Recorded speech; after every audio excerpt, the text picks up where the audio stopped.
अविनाशदेव, सुमित वानखेडे साहेब, शैलेंद्र दत्तजी, रोहित भूषण गायकवाड, वाघाडकर, उदय मेघे, गौरव मिश्रा, दत्तात्रय देवताळे, मंडळराव असे इतर मान्यवर मंडळी, बंधू भगिनी आणि आज ज्या कामासाठी आपण इथं आलात त्याला प्राधान्य म्हणून मी काही मोठं भाषण करणार नाही, परंतु जी वस्तुस्थिती आहे सुरुवातीचे 10 वर्ष अत्यंत कष्टात गेले.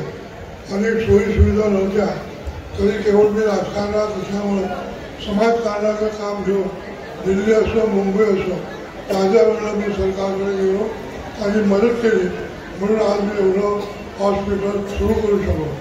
या धर्तीवर नागपूर शहरातील एक चांगलं medical college, Ayurvedic college, physiotherapy college, nursing college, आरोग्याशी संबंधित असणाऱ्या सर्व नवीन विद्यार्थ्यांना प्रवेश देऊन शेवटी लोकांची सेवा करण्यासाठी जे डॉक्टर असतात त्यांना त्याची माहिती असणं गरजेचं आहे.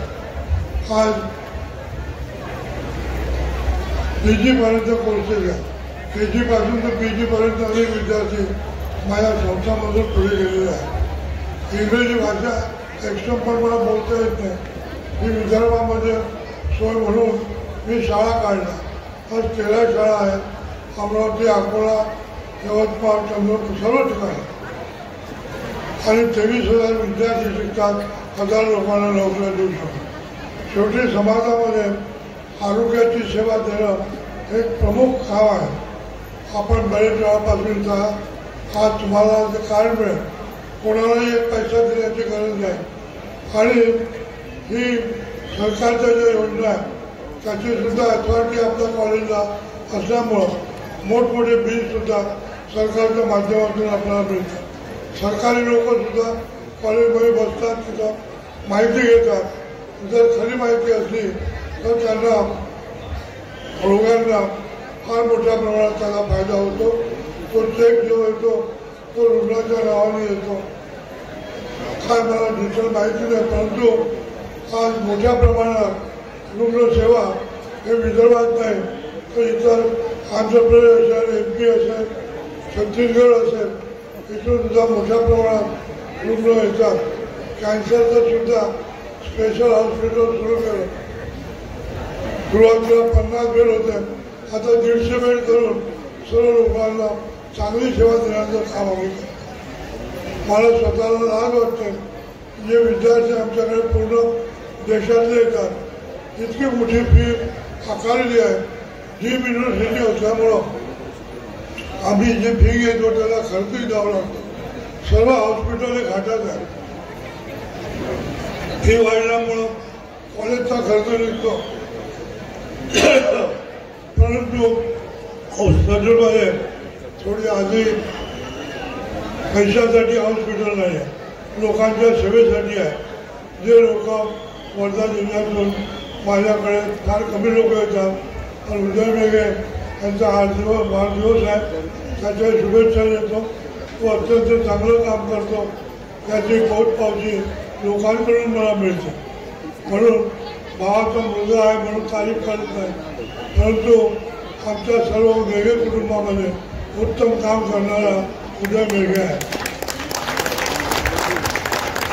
या ठिकाणी रामदासजी आहे, पंकजजी आहे. त्या लोकांचे माझे अत्यंत जिव्हाळ्याचे संबंध आहेत. आजही मी भारतीय जनता पार्टीत गेलो तरी काँग्रेसचे लोक भेटतात, इतर लोक भेटतात. कोण कोणत्या पक्षाचा आहे त्याचा विचार न करता मी सर्वांना मला योग्य असलेलं आरोग्याची गरज असेल तर ती पुरवण्याचं काम करतो. परमेश्वराचे आभार मानतो. कारण लहानपणी मी चांगलं शिक्षण घेऊ शकलो.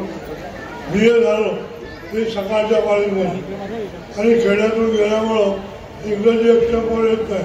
जे आपल्याला माहीत नाही ते लोकांना त्याची संधी मिळण्यासाठी मी शाळा काढला. नागपूरला मेडिकल कॉलेज सुरू केलं. 4 वर्ष झाले. तिथे उत्तम असा हॉस्पिटल सुरू केलं. नागपूर जिल्ह्यातले अनेक पेशंट आज त्याचा फायदा घेतात. माझा लहान मुलगा समीर तो त्या विभागाचा आमदार आहे. मला भारतीय जनता पार्टीने बरंच काही दिलं. त्याच्यामध्ये पंकज भरणामध्ये झाली, समीर वेगरामध्ये झाली. खरंच साहेबाला त्यांचं काम इतकं मोठं होतं. 3 वेळाचे आमदार होते आणि म्हणून त्यांच्या क्वालिफिकेशनप्रमाणे त्यांना संधी दिली, पक्षाने दिली. पक्षामध्ये जर असतो तर इमानदारीनं काम करावं त्या मताचा मी आहे. आज माझं वय 88 वर्ष आहे, परंतु मी रोज कुठे ना कुठेतरी कामाला जात असतो.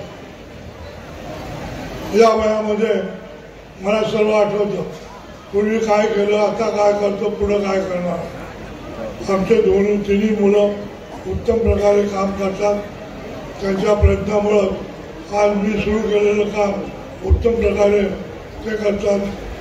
आमच्या भावाचे मुलं जे आहे ते सुद्धा आमच्या संस्थेत काम करतात. आणि म्हणून आज मी शिरूरला अनेक या शाळेत येऊन गेलो. चौधरी साहेब होते त्यावेळेला त्यांनी माझ्याबद्दल फार कृतज्ञता व्यक्त केली. मला माझ्या कोणत्या निवडणुकीमध्ये मदत करण्याचं काम केलं. मी नागपूर, रामटेक, वर्धेला 2 वेळा लोकसभा मतदारसंघातून निवडून राज्यसभेत गेलो. 6 वर्ष तिथं राहिलो. पुन्हा राष्ट्रवादी सोडून काँग्रेसमध्ये गेलो.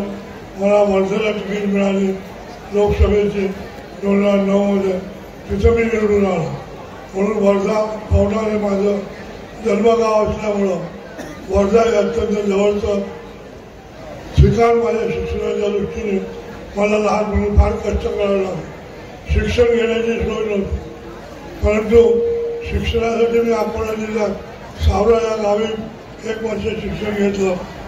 भावाला मोठी नोकरी मिळाली म्हणून नागपूरमध्ये स्थायिक झालो. शाळेचं एज्युकेशन नागपूरमध्ये.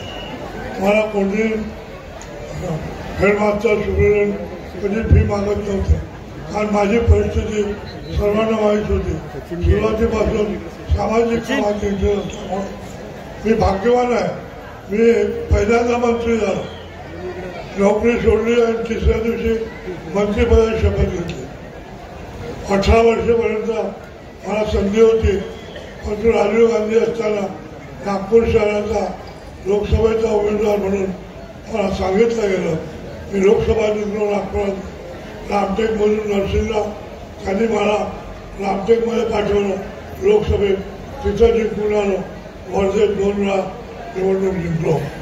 शेवटी मी आयुष्यात फक्त लोकसभेची निवडणूक लढवली. आमदार निवडून नाही आलो, विधानसभेत गेलो नाही, परंतु मला विधान परिषदेमध्ये 18 वर्षासाठी संधी मिळाली होती. हे सर्व काम करत असताना भगवंताचा पक्क्या जन्माचं काही पुण्य होतं म्हणून 45 वर्ष राजकारणामध्ये काम करत. राजकारणात काम करत होतं. समाजासाठी आपण काहीतरी केलं पाहिजे या भावनेतून या ठिकाणी मेडिकल कॉलेज सुरू केलं.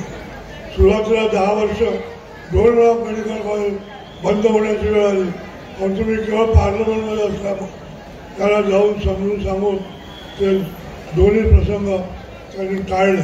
मी जर आमदार किंवा मंत्री नसतो तर एवढं मोठं काम कोणी माणूस करू शकत नाही. आज मला आनंद आहे की आमचे सर्व मुलं, सर्व नातेवाईक एका प्रेमानं आणि सर्व मित्रमंडळ अत्यंत विश्वासानं माझ्याबरोबर काम करतात. त्याचा मला आनंद आहे. आपण सर्वांनी वेळ कितीही लागो ते प्रोसिजर आहे, परंतु इथं ट्रीटमेंट नाही. वर्धेला तुम्हाला सर्व प्रकारच्या सोयी विनामूल्य मिळणार आहे आणि त्याचा फायदा गोरगरिबांना झाला पाहिजे म्हणून उदय मेघेंनी कष्ट करून आज ते शिबिर घेतलं. मी सकाळी म्हटलं मी येतो. कालपर्यंत मी काही येणार नव्हतो, परंतु काय असतं की शेवटी मला वाटलं सकाळी जाऊ, दुपारी परत येऊ आणि संध्याकाळी माझ्याकडे काही लोक महत्त्वाचे येणार आहे. मी सर्वांचे अंतःकरणापूर्वक आभार मानतो.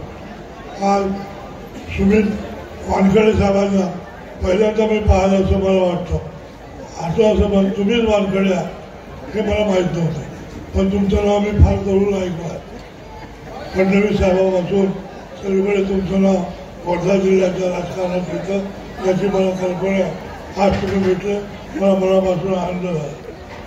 सर्वांचे अंतःकरणापासून आभार मानतो आणि माझं जे मला वाटलं ते मी बोललो, लिहून दिलेलं काय बोललो नाही. आणि शेवटी जे मनात असतं ते एक्सटेम्पल बोलणं हे अत्यंत महत्त्वाचं आहे. मी सर्वांचे मनपूर्वक आभार मानतो. जय हिंद, जय भारत. धन्यवाद साहेब. आपल्या सर्वांना विनंती आहे, एकदा जोरदार टाळ्या वाजवूया आपण साहेबांसाठी. यांनी आपल्याला जे सुंदर मार्गदर्शन केलं ते